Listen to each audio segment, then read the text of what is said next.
What's going on YouTube? What's up, people? It's Ken Jackson from the fourth dimension. You know what it is. Hey man, how y'all doing today, man? Let me know how y'all doing today. How y'all feeling? You got any questions about the product? Anything else? Let me know. Hit me up in the comments. You know I'm gonna respond to you, man. You know how it go.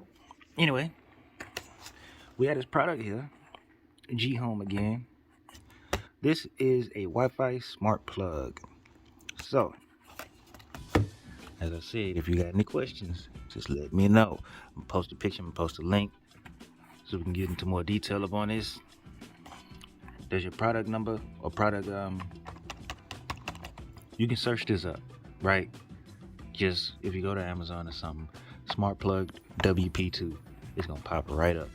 This works with Google Assistant, Alexa.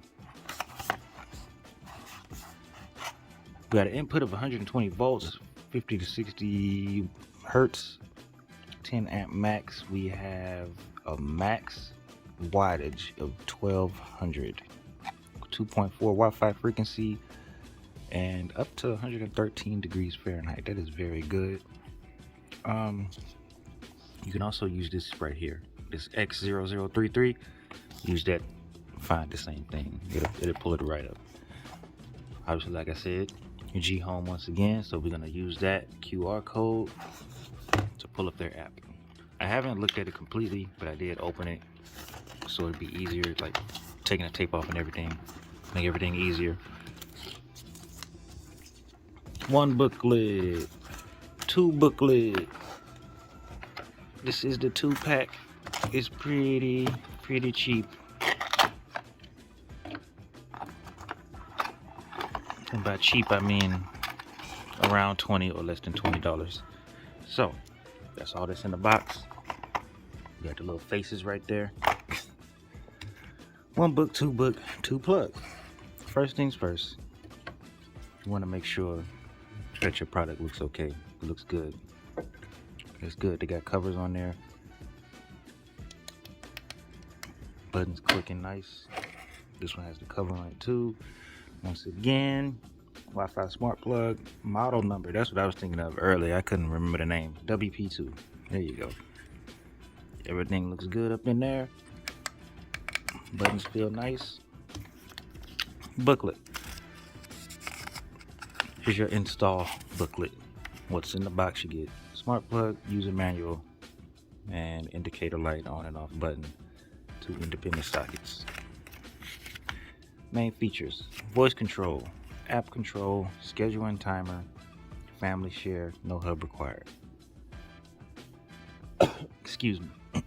Turn on the power, hold the power button, hold the switch pairing button for 5 seconds and let it go. Really simple. Really simple. So on the back, just a bunch of hazardous warnings. Do not use it in a humid environment or outdoors, for indoor use only. That's gonna kill some things.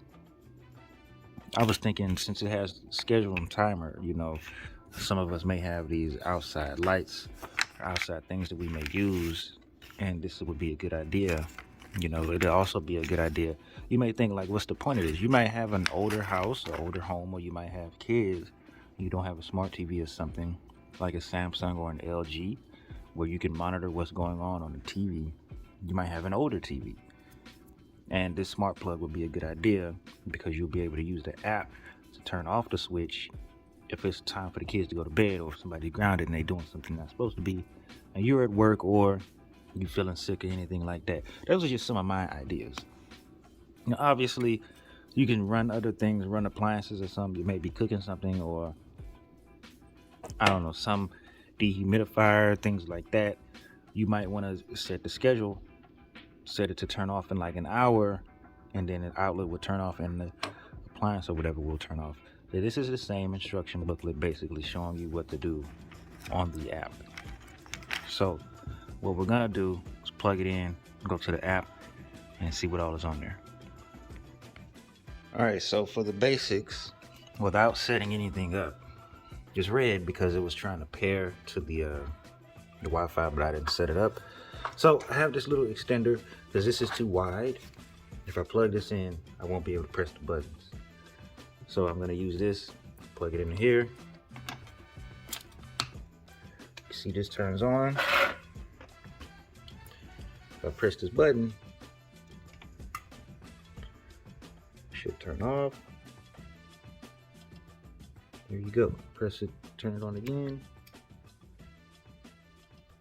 Turns right back on. Now, for the app.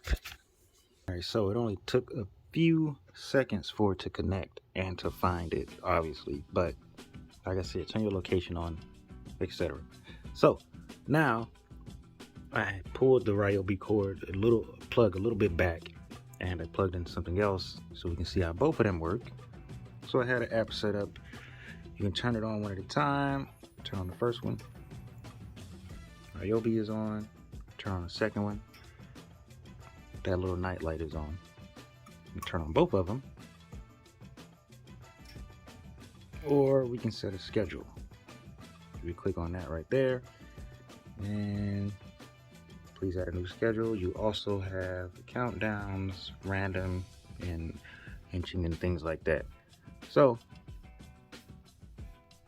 you can also change the settings of it, changing the light switch indicators, child lock it, and you can change the name.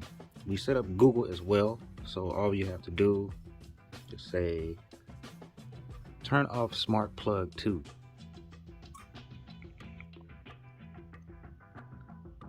Turn on smart plug 2.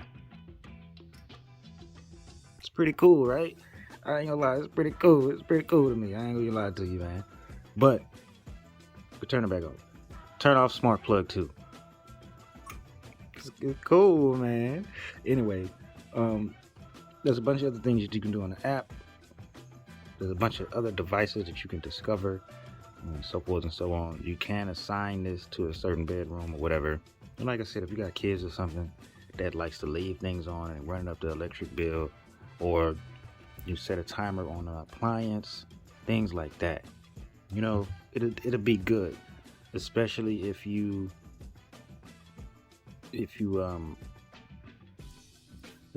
live in a house with a lot of people. Like, you can buy like a bunch of these and just set them around the house and just, like, you know, you pay all the bills, you know, you just turn off all the lights. Like, hey, I'm gonna turn it off.